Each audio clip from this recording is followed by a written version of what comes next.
How's it going, everybody? We are back with our 13th episode, and we're doing a little gap week, in between week. We're going to do a little sort of variety episode today. Many a things. The first thing we wanted to kind of jump into was we wanted to go over some of the things that have been going on here over the last 2-ish months. We've had a huge uptick in activity here, which is really great. It's been really fun. We've been doing a lot of different things. So I figured we'd just kind of recap what's been going on here, just so people are looped in and they know what can be done here, what has been done. There's going to be things coming out that have been done here. That's right. Coming down the line. So things to look out for. What have we had? We actually haven't talked about this, but so I'm trying to do more with like the masterclass thing that we're doing every month.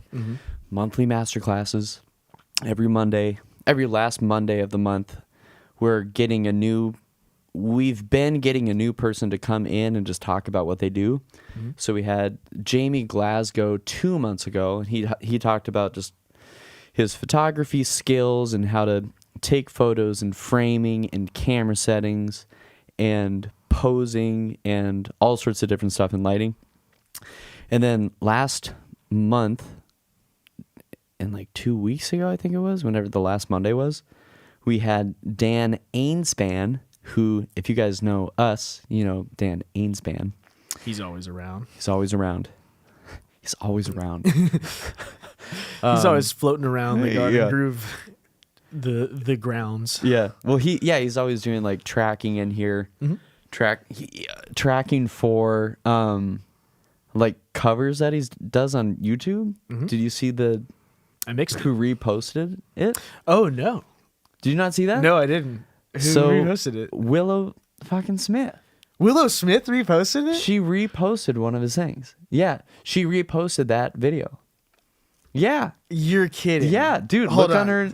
It's 11 million followers, and she reposted it. But the problem is she reposted it, but she took like a screen recording and reposted the screen recording, so it wasn't like no free clout. No free clout. No free clout. That's right. Wow. We should be Willow. taking long drink out of the shot right now. Yeah. No free clout. Is it on her story right now? No, it's her posts. No way. She posted it. That is Dan Ainspan on Willow Smith's.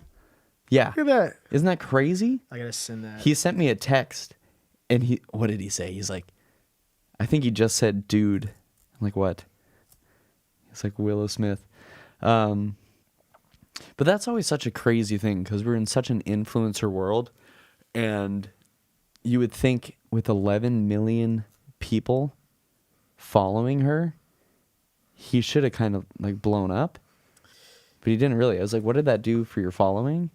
And he's like, oh, it just gave me like 12 extra followers, and maybe we got 5 from it because we were in the post. So it's just interesting, and I think it's also crazy. partially because of how she reposted it. Yeah. Since she just did he invite took her a to screen collaborate recording. on it? No, and I think that might have been the problem, right? Damn. I think that might have been the problem. Dan. No, that's super Maybe awesome. he did, and she just like did it in a weird way, or I don't know. Well, his name is right there in the post. It's right there in the post, That's so cool. which is sweet. Well, shout out to How cool is Willow that? Smith and Dan. Yeah. And The new celebrity couple of the 80s. Yeah, exactly. Yep. I'll mix all their music if they let me. That's so cool.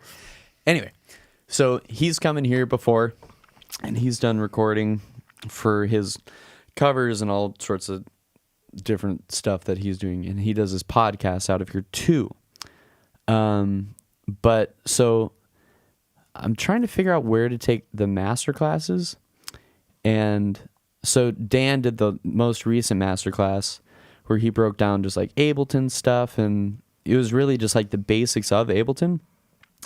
What did he do? So he went in and he showed how to build a live session. So he dragged in all the tracks. He dragged in bass stems, guitar stems, vocals, harmonies, and all that. Drew it in, did like measure marking for it, and showed how to set up the measure marking with his drum pad so you can play it live.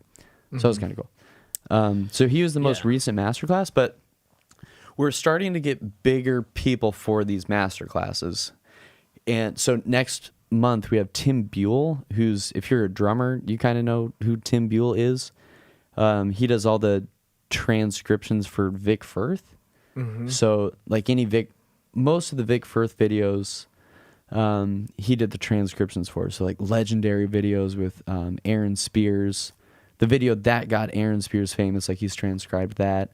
And there's crazy, like, he's got a crazy brain to know how to transcribe these things. Yeah, that's he's super like, cool. Oh, like, of course. Like, that was a 7 notes going from the and of 2 to the of 4. Of course it was. Yeah, obviously. And we're like, yeah, totally. I could have known that too. I just didn't take the time to transcribe I it. didn't think about it that hard. So that's so cool. Tim's coming on to do a masterclass next masterclass. So the 29th, the last Monday of April. 29th of April. He's going to come in. He's going to talk about how to find your sound when it comes to playing on the drum kit. So he's going to talk about a little bit of audio engineering, how to find your sound that way, and then also how to find your sound when it comes to your approach on the drum kit. But my whole point behind all this is we're going to get bigger and bigger people to do these master classes.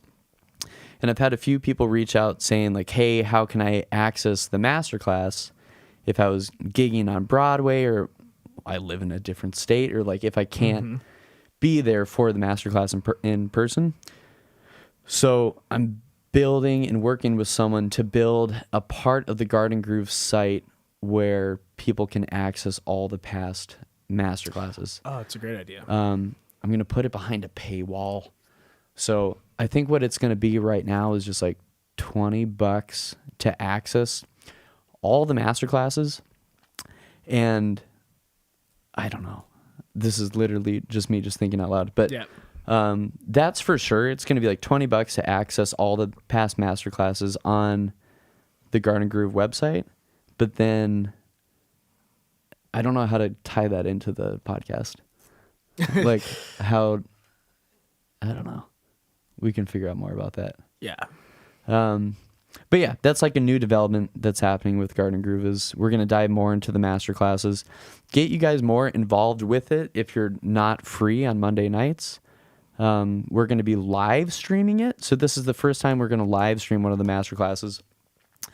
So with Tim Buell on the 29th, you can, for $10 instead of $15 for the actual ticket, $10 you can buy a live streaming link, and then you can watch it from home or wherever you want to watch the masterclass, so you don't actually have to be here. Yeah. Yeah. So that's where my brain is this week. A lot of new masterclass stuff. Masterclass stuff. So I'm excited about that because I love my masterclasses. Yeah. Like mixed with the masters. Yeah. And all that stuff. Maybe we can get a master to get in here and mix for us one day. And mix with the master. And we can mix with a master. Wow. We could buy the URL. Yeah. Mix with the master. The master. Just the master. They get the masters, but we get the master. Can we get Sean Everett in here then? Oh, do you know where he lives? I think he's LA. Dang. Yeah. I bet he comes here because Brittany Howard. Yeah, he's Is probably she over LA? here. I thought she was here for some reason. Probably here. I feel like anybody that makes it in music on this side of the Mississippi state, like goes to Nashville. Right? Because where Yeah. else would he go? Yeah. Most people, even if you're like making it, you're like, I'm not going to LA. Yeah. And the people that do Who go goes to are LA? like, I'm sure they're great people. No, I shouldn't say losers. that. I'm just kidding. LA, they're probably great people. I'm sure. But yeah, that's master classes. Mm-hmm. I don't know.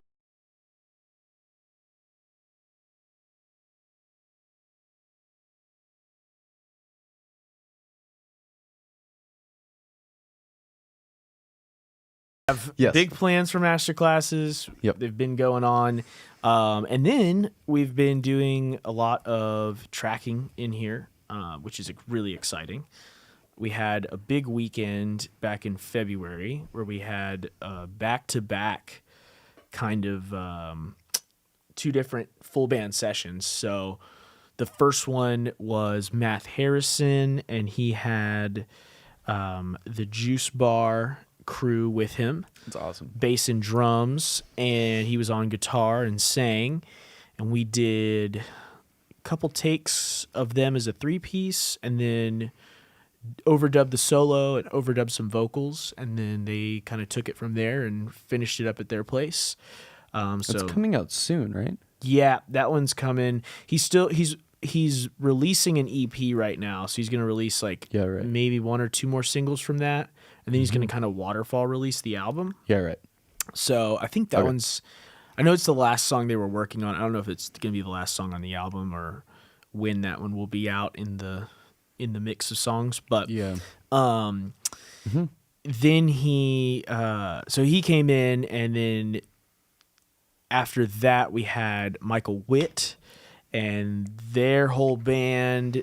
They were a 4-piece, and they did they filmed it, so they did it live, and it was a pretty big undertaking, but it was fun. We did, we had a rehearsal on Thursday night. Yep. And that was like cobbling together the setup to have them be able to hear themselves and just be able to play make sure in the they room. were comfortable in the room, and yeah. And then we had that session with Matt on Saturday, right, which then helped kind of further prepare us so that on Sunday when Michael came back, we were way more prepared 100%. with our playback situation. We took out we were using like live PA speakers. We pulled those out of the equation. Everybody was on headphones.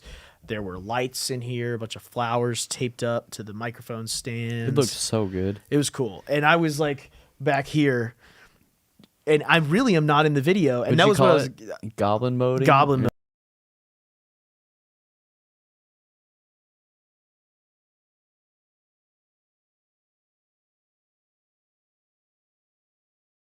Like I'm in the corner, and I'm trying to get content for us. Yeah. And then if you look close enough, sometimes you're actively trying to minimize myself.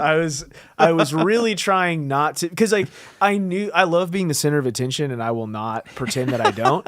But I knew in the context of that was not the time. That was not the time. There's and flowers. Yeah. Michael's wearing a velvet suit. Right. That was not my place to be visible, and I didn't really want to be visible because any visibility of me was just going to be very awkward and sort of out of place. So makes us look pretty bad. Yeah, it just kind of, I'm not supposed to be there kind of vibe, Yeah. So I definitely, you could see my foot throughout, but just kind of hunkered down and made sure Pro Tools was working the whole time. But that's only because that was the first time we ever had something like that. Yeah. That weekend was the first time we ever had a band the size of Michael coming in and the size of Matt Harrison coming in. Yeah. Right? That was the first That's time. the first time we did any full band stuff here at all, aside from jams for the podcast.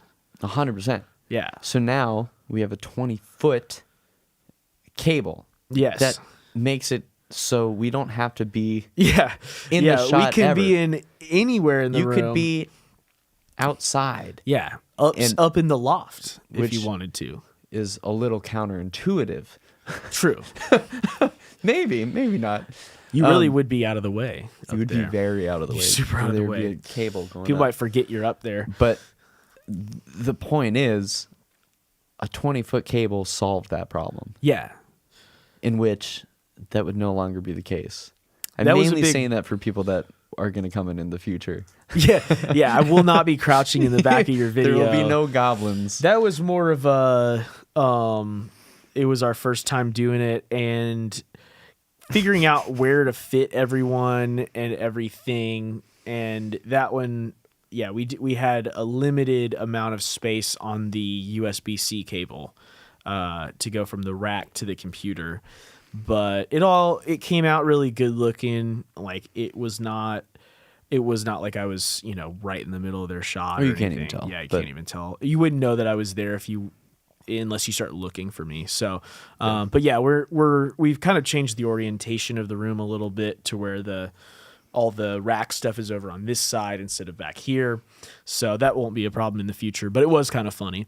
And it was just a big, it was a learning curve, just trying to figure out, the things that you don't think about, when it comes to playback and everything. But it was really good that we had both of those sessions with also a rehearsal session. Yeah.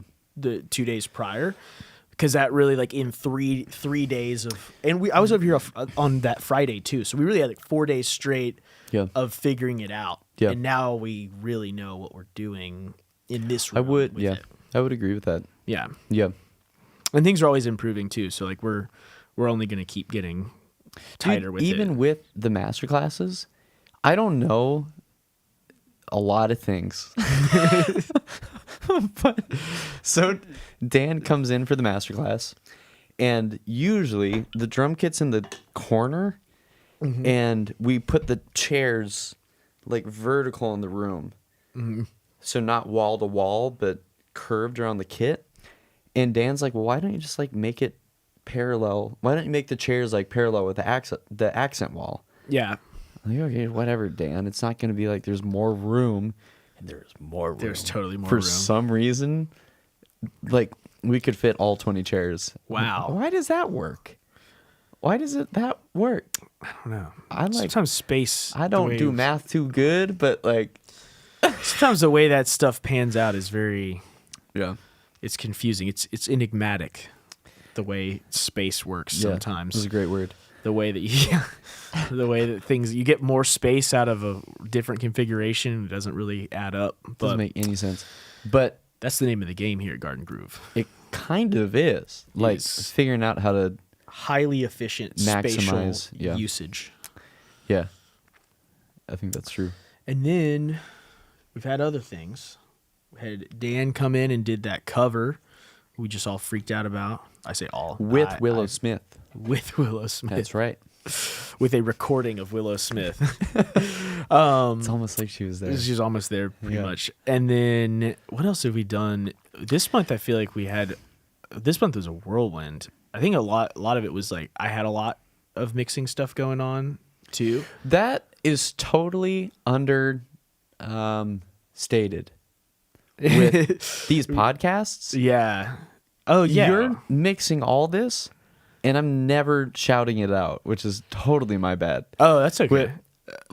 Jackson has mixed every podcast jam, and in a lot of the cases I've messed it up and and totally left out microphones.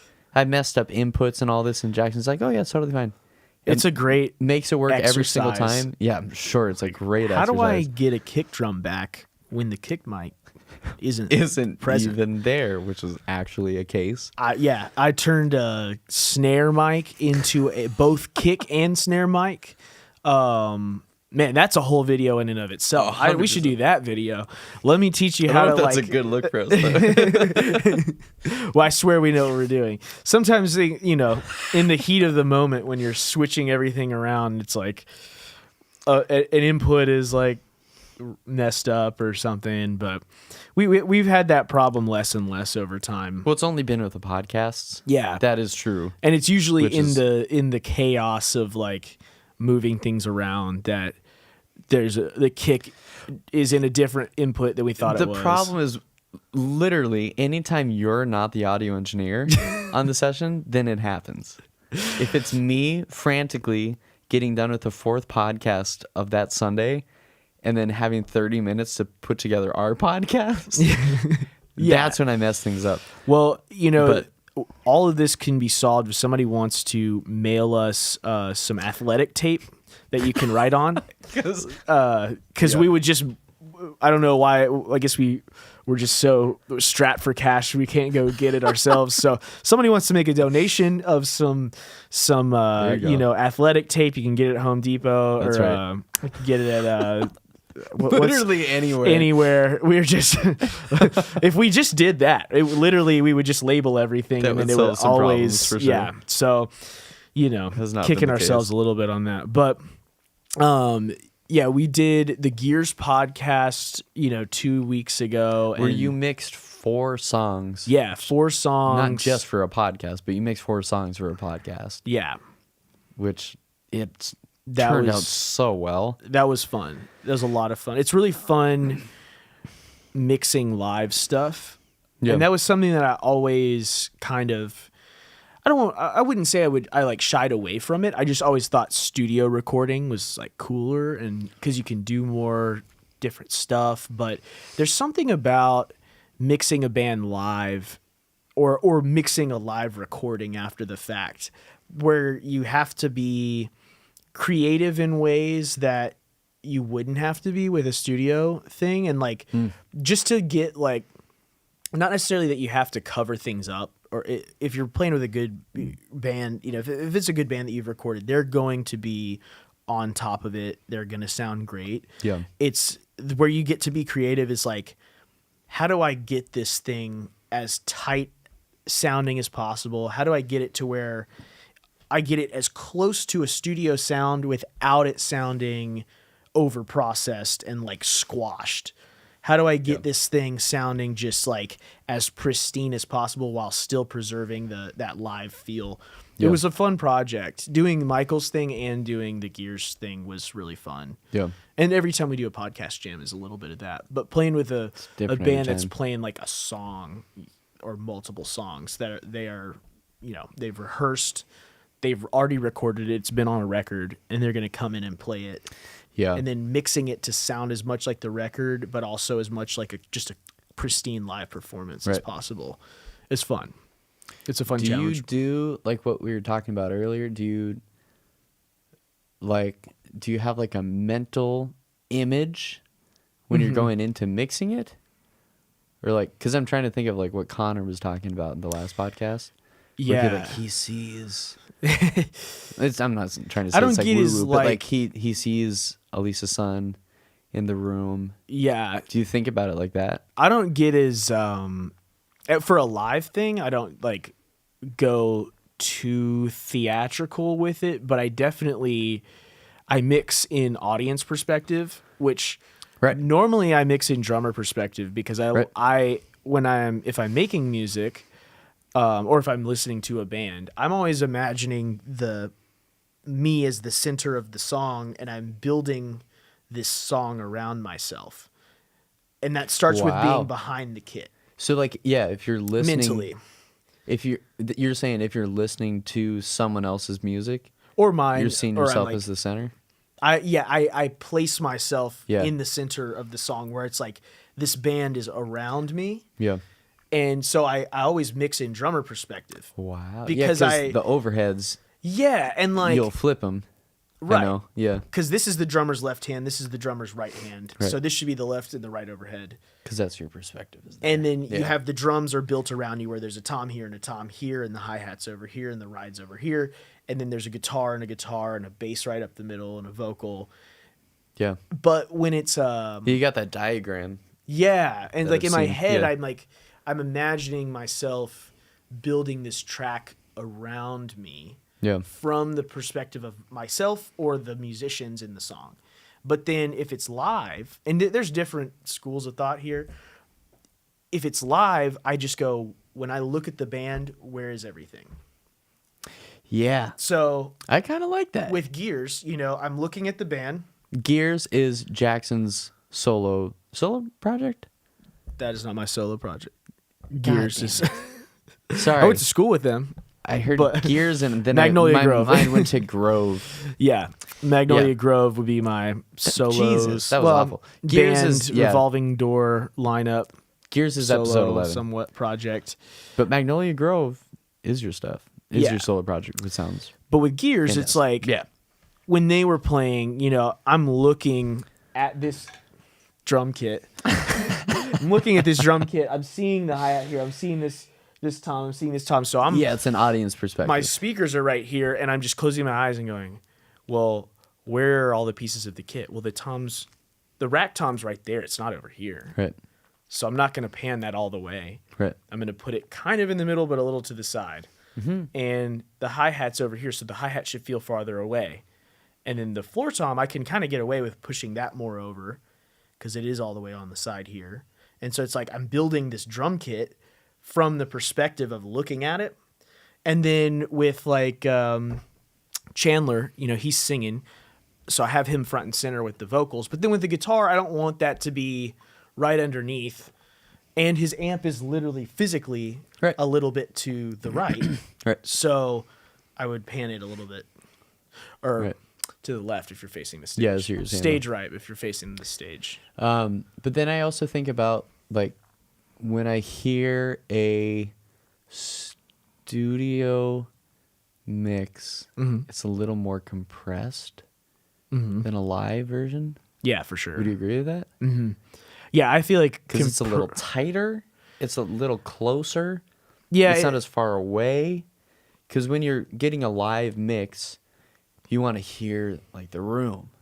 Right? Yeah, you want to hear the Red band. Rocks. You want to hear the band's natural dynamics. Yeah. You know, a band can do, throughout the course of a song, when they're playing live, they could speed up, they can slow down, they could get really loud, they can get really quiet. Right. In a studio recording, the loudness and quietness, it can be, depending on the genre and depending on the band, it can be controlled by the band's intensity, for sure. But a lot of that is really controlled by layering, by width.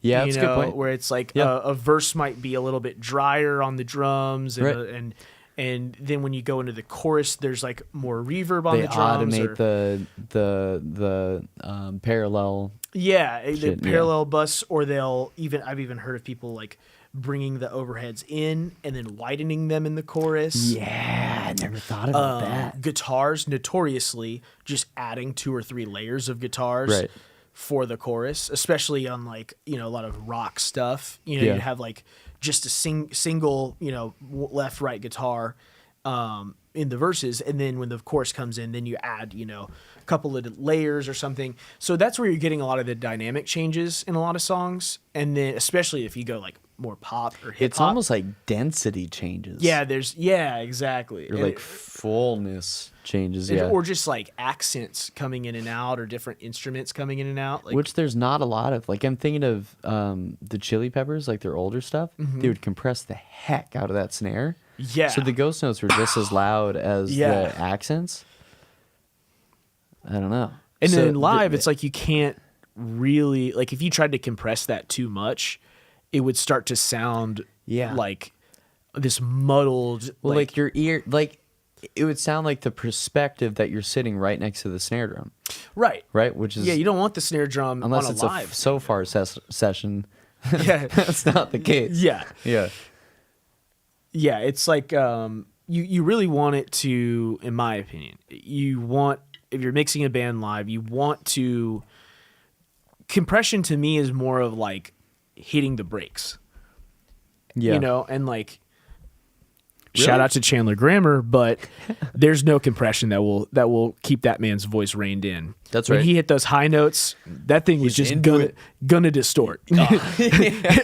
Unavoidable, and that's fine because it's like you hit those little things where it's like that's unacceptable on a studio recording, but on a live recording, it's like, what am I supposed to do? Like, turn it down 10 dB and lose all the power of the vocal and the impact? Let it distort. Let it clip. Yeah, it's kind of gross sounding, but like... But he even talked about that in the podcast. Like, he directly said that that's actually the sound that he goes for. Yeah. Because I asked a question about Paul McCartney. Yeah. Was that right? Yeah, and he was talking about like getting the growl out of his voice and stuff. And it's like... There's something about, I mean, you can go back and listen to, and they're old school, you know, so like you can go back and listen to like a Motown record. Yeah. Those things are clipping all over the place on some of those high notes, you know, like those old records, like, man, go back and listen to anything in the 60s or the 50s. Yeah. Every loudest note you're going to hear distortion on it. It's like, and the I'm thinking Aretha Franklin. yeah, All that stuff is just totally clipping. absolutely like. But her the voice tape is just squeaking sometimes too. It's just like it's raw. Like Yeah. if it's clipping, it's clipping. If her voice is squeaking, it's squeaking. Like we got one take for the vinyl and that's it. Yeah, exactly. Like, And this is it's all we like got. I think that's it doesn't work every time. It's not certainly not what you want for any genre. Yeah. But in the right context with the right artist, sometimes just letting it be is like that's where the vibe comes from. Is like stepping back as a mixer and being like, you know what, I'm just gonna let this be a little bit imperfect, or like I'm not gonna try to make every single instrument the exact same volume throughout the entirety of the song. Yeah. Sometimes you're just going to hear the guitar a little bit less. Yeah. And that's okay, because when you hear it more, you're going to really notice it. Yeah. And the only time that that's a problem is if you're hearing it too much in a part where something else needs to shine, or not enough in a part where it needs to shine. Right. You know? So like there's kind of there's sort of a different that's like a different approach that I feel like you don't see enough of it, in my opinion, these days. I feel like people are very, very kind of sacred about the surgical precision of the mix. Yeah, Andrew Sheps has a good thing about that. Of like everything must be perfectly cut and faded. That's what he talks about. You He's have like, to clip gain it all. Yep. And automate it all. And compress it all, and every single thing needs to be, there's cannot be any like stray bits that are poking out. There cannot be any like blips or mess ups and it's very, and like in certain genres, that's the standard. If you're mixing modern pop country, just get used to it and do that. Yep. But if you're not making that, or you're not making like radio pop, there's so much room for imperfection and like wonkiness. there probably should be the imperfect. That's not right. But I prefer to listen to things that have like that life to it. Mm-hmm. The imperfections. Andrew Sheps, who is the mixer for the Chili Peppers at some points, right? He's Andrew definitely Sheps? mixed like a good bit of their stuff. Smashing I Pumpkins. think. Yeah, he's done some Smashing Pumpkins. He has a thing where he's like, yeah, the thing that's up front, like, sure, make that perfect. That's fine. Yeah. And then some of the things accompanying what's in the center, which is usually the vocals, like, have those be pretty darn perfect. Everything else, like, it's fine. The compression is probably fine. The EQ is probably fine. You can leave it be, because it's not right there. Like, it's on the sides. And there's also this thing, like, there's always this give and take and this push and pull between having things be too perfect and too electronic and too auto-tuned and too EQ'd Snap to the grid. and too perfect, and the Beatles. Yeah. Where it's like, this is how it sounds. We had a few takes. It's just like, it's very alive. The mistakes are in there. Jack White, when he mixes, when he records, I've heard something that like, maybe with a certain album or sometimes when he records, like, we get 3 takes, we're going to pick the best take. Yeah. And then that's the record. That was a lot of the old White Stripes stuff. They were just recording on like an 8-track in their living room. Yeah. 8-track tape machine in the living room, then mic up the kit, mic the guitar amp, throw up a vocal mic, and just play the damn song. So that's like very alive. Yeah. Right? That's very imperfect. It's very organic. It's very authentic. Like if you don't know how to play the guitar part, it's very you to not know how to play that guitar part. Yeah. But if you go into the studio and either you get some guy to overdub it, or like you get the chance to take 20 takes at it, that's not very you. That's not very like authentic to like, you didn't actually know how to play that. Yeah. So it's like, in some ways you are kind of taking the life out of it in defense of people that want that organic sound. Yeah. But then you got the EDM people where everything's perfect. Yeah. And a lot of people don't like that because it doesn't sound very human. It doesn't sound very alive. So a lot of people will listen to that And There's nothing out of time in an EDM song. They don't like hear anything. They don't like, it's just like, it's sound, it's music. Super precise, everything. But I love that kind of stuff. Yeah, I think there's a place for production all of it. And yeah. I mean, I really like a lot of the times, like when I'm working on music, I kind of want everything to be snappable to the grid to a degree because it makes it close enough to it. Yeah, like close enough that because my playing, I'm kind of a sloppy player. And Me too. You know, I do not play super pristine. I play with a lot of passion and a lot of excitement, but like I'm not the star guitar player guy that's like, very by the book. So when I play my parts, the one thing I can do is have an in-tune instrument. The two things I can do is in-tune instrument and control that. Pretty damn on the grid. Yeah. Because then any other imperfections, if there's a slightly flubbed note or like, there's just a little bit of a drunken bounce to my to my or feel. Eric calls it the swampy. Yeah, the swampy groove, thing. It's like that's okay as long as there's something grounding it, whether that be like the drums are really, really in time or everything, there's kind of like there's structure and there's unstructured parts to it and there's structured parts to it where the overall product feels cohesive and like correct, right? Well played or whatever. And then whatever imperfections that are in there are more so like stylistic choices or just playing style. Yeah. But that's like, for me, that's like the root of all the guests that we've had. Yeah. It's like, I think about what Mike McKee has said a lot. What is he, episode 3 or something? His thing was like, if you're going to start a business, make it about something that you love to do. Make it authentic to you. Authentic is like a hot word in 2024 right now. But like, make it authentic to you. Like, it's more alive that way.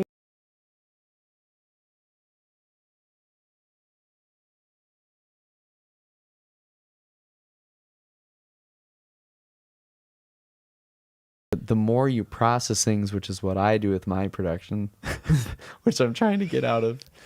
But like, the more you do that and the more layers you put on things, the more, what do I mean by that? But like, the more like systems you put on top of things and plugins that you put on top of the things, sometimes that can like strip the life out of things. Yeah. And then it's like, it's not there anymore. But I'm seeing that with like all of our guests. For some reason, Eric is very good about that. Like, everybody that goes through pitch meeting, he's just like, yeah, be you. Yeah. Like, if you're gonna play out of time, no one in pitch meeting is bad, but like, if you're if you're gonna have a wonky feel, like, if people make it cool. Yeah, like 100%. Me and Dan went to pitch meeting 2 or 3 weeks ago, and some guy comes up on stage. He's nervous, and Eric, the whole time, he was like, hey, it's okay. Like, it's just you on stage. Like, yeah, it's fine to be nervous on stage. Like, that's just you. Like, there's nothing wrong with you being nervous on stage. And so they go through the song. It sounds fantastic because pitch meeting always sounds great. And they finish up the song, and Eric, it's Eric, and he has to give this whole speech about it. But he's like, this is what pitch meeting is all about. Like, anybody that comes up here, it's you coming up here. It's not who you want to be when you come up here. It's not you pretending to be this other person when you come up here. It's you up here. Being you. I think that's the coolest part. About Mike has some sort of thread about that. Eric has some sort of thread about that. Dan has some sort of thread about that when it comes to branding and all that. Didn't Edgel say in that one round table, he was like, you can either be in the top 1% of what you do skill-wise, or you can be like the other 99% of people and find a way to differentiate yourself and be be you and unique. Yeah, that was me that said that. Is that you? That was me. Wow. Me taking it from Scott Adams, who's the Dilbert blog. Oh, that was not me, me. wasn't it? Yeah. Not me, but it was me that said Sorry, I it didn't mean to hand that off to someone else. I really thought I heard that in the round table. Well, what Edgel said was, what did he say? He said, "Oh, we should post the round table. That's only on YouTube right now. Oh, is it not? It's not as a On, like, podcast. a podcast? Maybe when you're out of town, that can be our podcast. That'd be a great idea. When is that? When are you out of town? Not this The 13th? weekend, but the next weekend, yeah. So not this weekend, but the next weekend. We're doing a rerun, folks. We're doing a rerun. You're going to see me public speak for like the first time in my life in podcast form. But what Edgel, his thing was, when we made the clip on Instagram, the clip was, people probably don't really care if you're a good singer. And then I had the zoom in going with that and the flash happens. But his point was, people probably don't, care that you're a good singer necessarily. It's like what's attached to you being a good singer. Are you a good public speaker? Are you a good dancer on top of that? So you go on America's Got Talent and you Are you sing really and good at dance marketing and- yourself or having a So persona? to combine the two, either you're one of the best singers in the world and you're in the top 1%, you're going to make it Yeah. because you're standing out that way, or you have to find your way in through the back door, so you combine singing with something else. Yeah. Fantastic guitar playing or You're catching people's attention right. some other way. You're like Dick's Last Resort, the restaurant. Like, Yeah. it's not very good food. Is but it not even good food? I don't remember. I don't know. So no, I guess Yeah. is the answer. But they combine food with Being mean. the experience of being mean. Yeah. So It's like we're gonna yell at you and roast you Yeah. and make fun of you. or like Simon Cowell. Is there one in Nashville? I don't know. I don't At know if Dick's there's- Last Resort? But like Simon Cowell on American Idol, he is maybe a good like critic, but he combines it with just like being an asshole, Yeah. right? So that's why it works. Oh, he has some good Right? ones too. He's got some good one-liners. Yeah, he does. Like, you sound like a dying cat. I remember that one. That was a good one. I think that was the Tiptoe by the Window guy. I used to watch compilations. sure, the ukulele. Yeah, I forgot about that. Yeah, he's like, you sounded like a dying cat. I used to just go on YouTube and watch I would too, compilations yeah. of American Idol, like worst auditions. She danced. Yeah, The way she moved, bang, yeah. She moved. Yeah. Or what's the one lady? Oh, darling. Mary Roach. That was her name. She had like a bowl cut, and she's like, I'm gonna change my name to Mary Gilboa because it She has had, more like- star quality. Oh, that was a good one. She had like the dress on or something. No, she that was wrong? no, she didn't have I'm a thinking of dress on. Suzanne Boyle, who was actually like She a actually- fantastic she singer. Was good. That was X Factor, I think. Yeah, that's right. Or Was she the first winner of the X Factor, No. I think or just not even close? Yeah. I think we were like, she's not pretty, but she can sing. What? No way, dude. No Unbelievable. way. That's not possible. It is pretty astonishing. I think that And was she all it won. was. I don't think she was the first. I literally think that's all it was. That might have been. That might have been the case. Shout out to Susan Boyle. Shout out Get her to on the pod. Come on. We need her. We Hope could she's get an doing opera good. singer. Yeah. Well, do we want to do a little jam? We had a fun idea for this go round since this is kind of a special episode. We were gonna Yeah. like play a loop, and I was gonna pull out the keyboard and tickle the ivories while Fantastic. Taylor slaps the skins. Tickle the MIDI $40 plastic- keyboard ivory. The red 40 plastic lead-addled keys of the MIDI keyboard.